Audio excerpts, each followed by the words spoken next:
Lions Club di Quarto Sant'Elena, ma è... Come vedere la locandina adesso?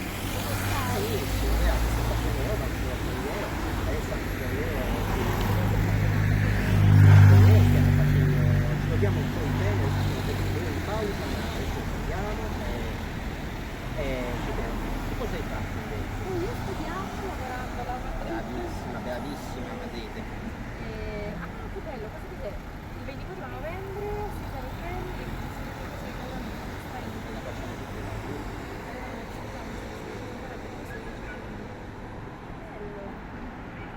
Io sono uno degli studenti ingegneria?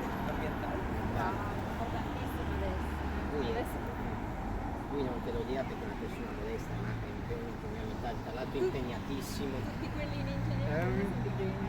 Sì, no. Già lo fate di iscrivervi. Presento mia sorella, le piace il studia ingegneria anche lei. Sì, è ingegneria. È ingegneria, non ambientale, no, è biomedica.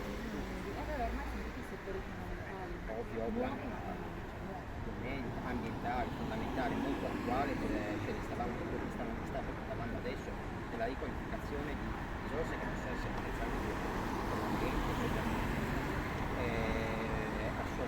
letteralmente è utile per noi, perché ciò che è utile anche per noi, dato che noi una cosa che noi acquisiamo.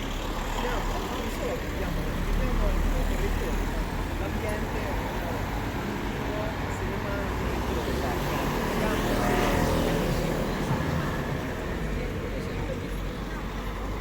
Distruggiamo qualcuno, stiamo cercando di cambiare di mentalità perché